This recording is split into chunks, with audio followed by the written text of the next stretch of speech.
Hello, je m'appelle Samy Van de Weg, alias Idex, et je suis joueur pro chez Sector One à Bruxelles.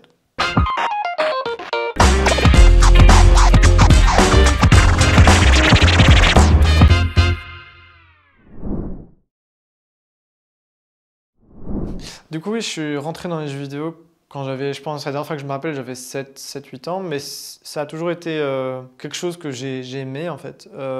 Ça a commencé très jeune dans les cybercafés, dans vraiment les vieux cybercafés sur les Counter-Strike 1.6, ce genre de choses. Et après, j'ai eu ma première Xbox. Du coup, de là, je faisais des vidéos YouTube avec ma Xbox, je faisais plein de trucs. Je kiffais trop le domaine du jeu vidéo, on va dire. Et puis, il y a un cybercafé qui est ouvert à Bruxelles qui s'appelle le Bootcamp, qui est fermé malheureusement maintenant. Mais ils avaient tous les derniers PC i7, écran 144 Hz, plein de choses comme ça. De là, j'ai commencé à jouer à Counter-Strike parce que c'était un peu la mode à ce moment-là. Surtout dans le cybercafé. Donc je jouais contre d'autres gens du cybercafé en même temps en LAN, en local du coup. Il y avait aussi des équipes pro qui s'entraînaient là-bas. Du coup, très naïf, j'allais voir les équipes pro s'entraîner et je leur posais plein de questions alors que c'était des gigastars. De là, j'ai rencontré Existence, qui est le plus grand show de caller leader de l'histoire de Counter-Strike. Il m'a refilé un peu sa passion. Parce que voilà, je voyais qu'il était motivé, il était chaud. Et voilà, j'ai continué à jouer de là-bas. Et puis j'ai eu mon premier PC. Bon, c'était très compliqué au début de jouer de chez soi. Les parents te donnent 1 heure par jour. 1 heure, c'est rien dans l'e-sport par jour. Du coup, j'essaie d'aller sur 2 heures. Et voilà, petit à petit, je me suis amélioré d'année en année. De manière générale, j'ai commencé tard, quoi. J'ai commencé à 17 ans, l'e-sport. Alors que maintenant, il y a des gens, ils commencent à 13-14 ans. Et à 17-18 ans, c'est déjà des monstres. Du coup, voilà, moi j'ai 23 ans, je suis plus ou moins, pas à mon pic, mais je commence à atteindre mon pic. Et voilà, je suis content. Je joue à Valorant, donc, ou Valorant. C'est un jeu, un FPS en fait. C'est très compétitif et c'est du 5 contre 5 avec des armes, des objectifs. Et voilà. En gros, Counter-Strike, c'est très similaire à Valorant. À savoir que Valorant, c'est fait par les créateurs de League of Legends, qui est donc un concurrent direct, on va pas se mentir. Et quand Valorant est sorti, j'étais en haut de la liste parce que la transition s'est faite plutôt bien pour moi. Et du coup, j'ai continué dans des équipes internationales, nationales en Espagne, nationales en France. Je commence avec Sector One en Belgique, voilà, avec ce projet. Au tout début, c'était très compliqué, à savoir que jouer dans un cybercafé, c'est-à-dire que je disparaissais après des cours pendant 2, 3, 4 heures. Mes parents, au début, disaient rien, puis ils ont commencé à comprendre, donc ils venaient me chercher au cybercafé un peu en me tirant par l'oreille. Ça impliquait aussi le fait que quand j'ai eu mon premier PC chez moi 2 ans après, donc ça a duré longtemps quand même, mon père coupait les câbles si je jouais trop tard. Il y a beaucoup de choses comme ça, mais la plupart du temps c'était lié à mes études, rien de plus. Quand j'ai eu mon CESS, on va dire, j'ai commencé à faire des travaux sur le côté et mes parents ont commencé à me soutenir parce qu'ils ils voyaient que c'était ce que je voulais faire. Et donc ça c'était entre 19 et 23 ans, je faisais un peu ouais, je travaillais, je faisais, j'étais à fond là-dedans quoi, donc mes parents ils m'ont soutenu. Alors, joueur pro, officiellement, ça fait que depuis 3 mois. À savoir que avant, j'étais, on va dire, joueur semi-pro parce que je touchais pas assez d'argent pour pouvoir en vivre, on va dire. Mais du coup, semi-pro, ça fait depuis plus ou moins 2 ans. Voilà. Quand on parle de joueur pro, c'est vraiment que je peux prendre mon loyer, payer mes charges, mes factures, tout ça. Enfin, en tout cas, moi, c'est comme ça que je considère joueur pro. Pour moi, pro, c'est dire professionnel, donc que c'est mon travail. Et du coup, là, je considère vraiment que c'est mon travail par rapport à avant où c'était juste de l'argent de poche, on va dire. Quand on vit chez ses parents, ça va. Mais voilà, si on veut se lancer tout seul, c'est très dur de vivre à fond de l'e-sport, quoi. Genre, ça prend du temps. Je pense que c'est dur de vivre de l'e-sport parce que c'est une grande pyramide. Pour une personne qui réussit, il y en a 100 qui sont aux portes. Et pour les 100 qui sont aux portes, il y en a quoi? Il y en a 10 000 qui suivent, enfin qui essayent d'avoir un certain niveau. Et sur les 10 000 qui essaient d'avoir un certain niveau, il y en a, je sais pas, il y a 1 million à 10 millions de joueurs. Donc ça fait que quand il y a que 16 équipes en Europe, par exemple, qui sont à plein temps, donc payées avec rémunération, on se retrouve donc à 16 fois 5, ça fait 80 joueurs uniquement en Europe qui sont à plein temps. Donc 80 joueurs sur les millions qu'il y a, ça veut dire qu'on est en compétition constante avec toute la scène. Et c'est là où il faut se démarquer. Et se démarquer, ça peut être autant en jeu, dans la technique, aussi en tant qu'individu, donc en tant qu'humain, ou en tant que stratège, plein de choses. Il y a plein de façons de se démarquer. Et voilà. Euh, c'est une bonne question. Moi, je me suis démarqué assez bizarrement. Enfin, je me suis démarqué assez différemment. Je suis réputé pour être un gros bosseur et avoir une éthique de travail enfin, de bon niveau. Et aussi en tant que capitaine. Donc, c'est-à-dire que en jeu, c'est moi qui va dire ce qu'on va faire. Donc, quelles décisions à prendre tous ensemble, ce genre de choses. Et, euh, et voilà, du coup, j'ai un combo de bosseurs qui lead, comme on dit dans notre milieu. Et enfin, c'est pas ultra respecté de manière publique, mais au sein de la communauté de joueurs, c'est très respecté, donc c'est très recherché. Mais c'est pas le rôle le plus flashy, on va dire, ou le plus voilà, pour Twitch, pour les choses comme ça, les gens le remarquent pas, quoi. C'est pas un rôle très remarqué. En fait, avant que la Ligue française apparaisse, il y avait des tournois français, du coup, qui étaient les Open Tours, qui étaient un peu le circuit ouvert de Riot en France, avant même que les ligues apparaissent. Et il se trouve qu'on a fait, sur 4 finales, on en a fait 3. Donc on était quand même en haut de la liste en France. Le problème, c'est que quand les ligues sont apparues, pour pouvoir participer à la ligue, il fallait avoir une organisation. Donc moi, mon groupe de 3, donc Ghoster, Shin et moi, on a décidé de faire tout pour avoir une organisation, pour représenter, peu importe l'organisation en vrai, pour être représenté dans la ligue. On ne pouvait pas venir en fait dans la ligue sans tag, en fait, sans nom d'équipe, parce que c'est comme ça que fonctionnent les ligues en vrai. Du coup, quand j'ai entendu ça, j'ai essayé de chercher un peu toutes les organisations qu'il y avait, et je savais que Sector One avait les moyens de nous accueillir en tant qu'équipe. Donc je leur ai proposé un deal, un peu au bluff, qu'on allait avoir le slot, qu'il fallait me faire confiance. Et du coup, on a eu des pré-contrats qui disaient si on arrive à avoir le slot de la ligue, on nous signe. Et du coup, on était tous sous pré-contrat, un peu le stress. Et la Ligue nous a annoncé qu'ils étaient ravis d'accueillir une organisation Benelux. Du coup, toutes les cartes étaient dans nos mains. Et voilà, on a signé ensemble. Et on a gagné la Ligue. Du coup, c'est une chouette histoire.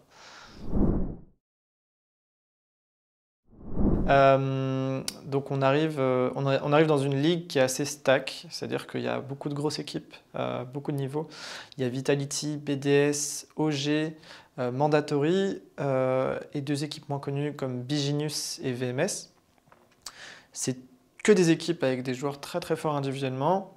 On fait les Media Day, on nous place, enfin on discute avec tous les joueurs, on nous place 5e de la ligue, 6e de la ligue. Voilà, qu'on a un peu sous-estimé. Voilà. Nous, on parle pas, on travaille. On raconte pas trop nos trucs. Et de fur et à mesure, enfin, petit à petit, en fait, quand les matchs sont déroulés, on a vu qu'on avait quand même un meilleur team play, donc on jouait mieux ensemble. Tout était plus fluide dans notre équipe. Donc quand on a joué, on accrochait toutes les grosses équipes, on mettait 1-1 parce qu'il n'y a que 2 maps. On mettait 1-1 à chaque grosse équipe et toutes les plus petites équipes, on leur mettait 2-0. Ça fait qu'on a fini la saison régulière du coup premier, contre toute attente du coup. Et de là, beaucoup de gens disent ouais bon bah vous êtes premier de saison régulière mais ça veut rien dire. Et du coup on arrive dans le bracket final où il n'y a que 4 équipes du coup qui sont qualifiées. Et du coup là on sort Bigenius et BDS. Et le match BDS était très très intéressant parce qu'on perd 2-0. Et il y a 5 maps, c'est-à-dire que c'est le premier à 3. Donc on perd 2-0. Et là, 2-0, c'est-à-dire qu'on devait enchaîner encore 3 heures après de match pour pouvoir remonter. Et on remonte. On remonte et on finit sur une map, sur la dernière map, 12-12, donc égalité. Et l'égalisation, du coup, c'est le premier qui a 2 points de plus. Et du coup, c'est monté, monté, monté. Et le dernier match, voilà, il était vraiment insane. Et on a gagné sur rien, quoi. Et voilà, du coup, j'ai félicité beaucoup mes coéquipiers pour le mental dont ils ont fait preuve. Mais voilà, je pense qu'on se démarque vraiment par le mental parce que faire ça, voilà, c'est pas évident.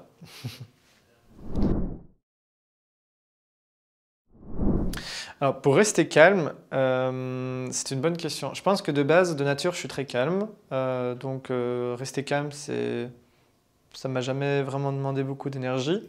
Moi, je pense que le plus dur, c'est de créer un environnement calme autour de soi, ce qui demande un peu plus d'effort quand même. Donc, du coup, ça va par utiliser bien ses mots quand on parle à ses coéquipiers, ne jamais rentrer en conflit et toujours proposer et pas imposer, c'est très important. Donc, est-ce qu'on peut faire ça, les mecs, ou est-ce qu'on fait ci, plutôt que d'imposer directement. C'est deux styles de shot call différents. Moi, j'ai choisi la voie la plus sage, plus amicale, où on est tous une bande de potes et on propose chacun des idées et on les réalise ensemble. Donc ça crée un très bon environnement, très sain pour mes coéquipiers. Et c'est là-dessus que je travaille surtout. Mais moi, en tant que joueur individuel, je suis pas un rageux, je rage pas. Voilà, c'est un jeu, c'est des pixels, hein. Voilà.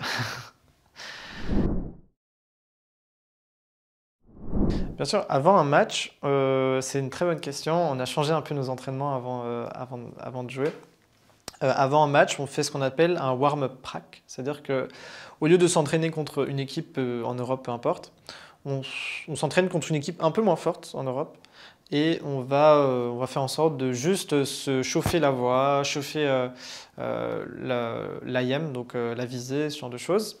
Et du coup, moi, j'explique à l'envers, mais avant ça, on fait des exercices de respiration, Wim Hof, voilà, dédicace à lui, euh, qui est en fait un exercice de respiration où on vide notre corps de tout notre oxygène et on le remplit, sinon bon, on meurt bien sûr. Et du coup l'idée c'est juste qu'on se sente frais avant chaque match. Donc chacun fait ce qu'il veut avant les matchs. Moi par exemple je fais 20 minutes d'entraînement, exercice de respiration, puis je refais 20 minutes d'entraînement et puis il y a le match d'entraînement donc de chauffe. Et une fois le match de chauffe fini, on enchaîne direct. On n'a pas de pause. Enfin on a une petite pause de 5 minutes, 5-10 minutes, mais voilà quoi, on enchaîne direct.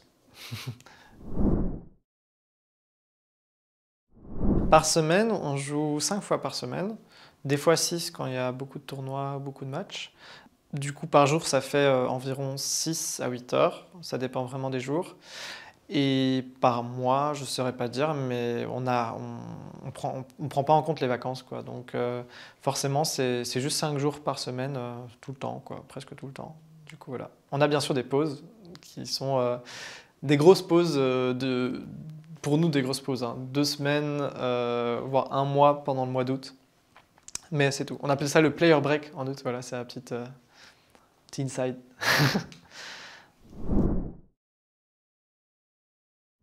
Alors, mon plus grand rêve en tant que pro player, c'est une bonne question. Oui, j'ai pas pensé à ça.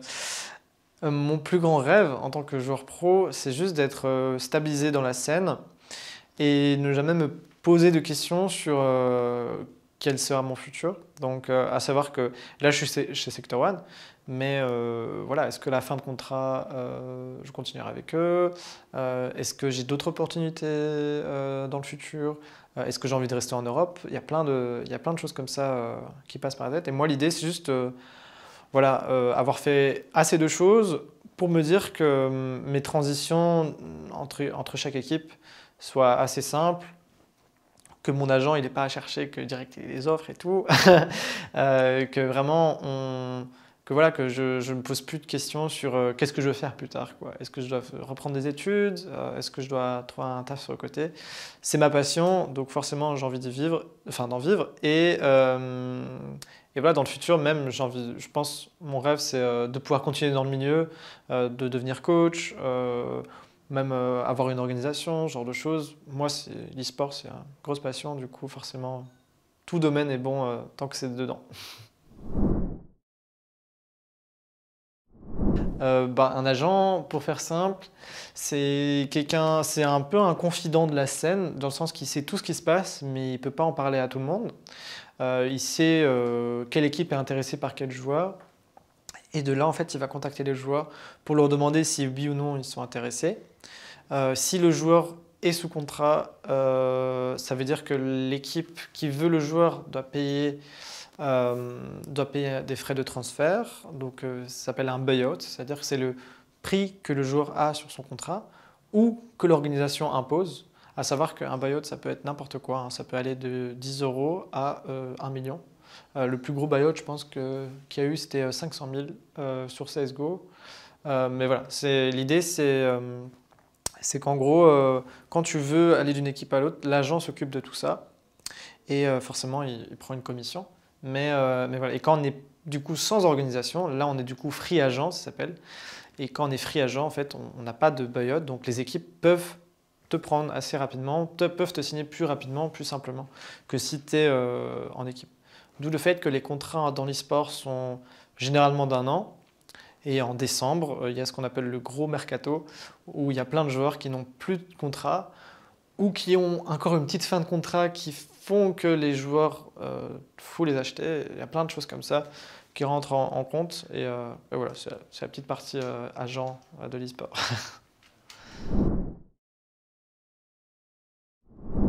Alors je pense que le problème de l'e-sport en Belgique, c'est qu'il est encore très... il est petit en fait.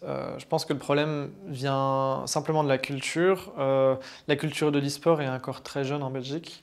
Ça fait que même si demain Sector One est une équipe ultra réputée dans le Benelux, c'est très dur d'avoir la fièvre, j'ai envie de dire, comme dans d'autres pays, comme par exemple l'Espagne, où c'est une folie, ou la Turquie, la Suède aussi, par rapport à Counter-Strike. C'est vraiment quelque chose de très culturel. Je pense pas que je connaisse quelqu'un qui est... Enfin, je connais pas beaucoup de gens en Belgique qui... de parents, par exemple, qui acceptent l'e-sport de manière générale ou ce genre de choses. Alors qu'il y a des pays, par exemple des pays nordiques ou l'Espagne, où ils sont beaucoup plus ouverts.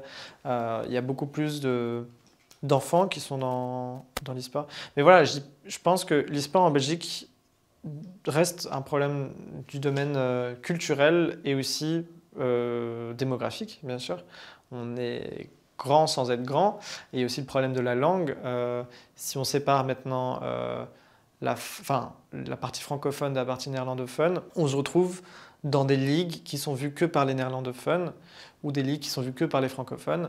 Donc forcément, si moi maintenant je fais une ligue belge et que c'est francophone, très fort, très accentué francophone, il y aura très peu de néerlandophones qui vont regarder. Et la démographie belge fait qu'on va avoir quoi, 1000 personnes, 2000 personnes max qui vont regarder par exemple un match Valorant belge.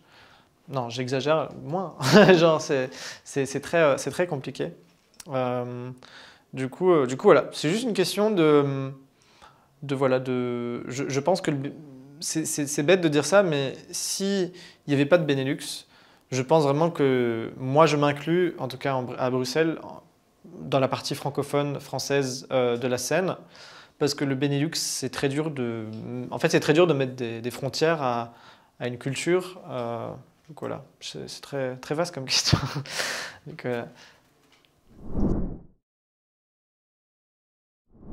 bon, je vous préviens, si jamais vous me voyez dans l'interview, là, vous me voyez devant mon écran, j'ai choisi d'avoir l'écran plus près de moi pour pas me faire mal au dos. Parce qu'en général, les joueurs, ils se mettent comme ça, un peu vers l'avant. Moi, j'ai décidé de mettre au fond de mon siège et que l'écran vienne à moi. Du coup, voilà, c'est un peu l'histoire. Et aussi, je mets l'écran prêt parce que ça me permet de mieux me concentrer plus simplement. Et je rentre beaucoup plus dans la zone. J'ai l'impression d'être en VR, voilà, grosso modo. Du coup, VR, c'est réalité virtuelle. Okay. Et voilà, c'est l'histoire. Voilà. Ok, c'est parfait. Ok, Merci beaucoup. bah, génial.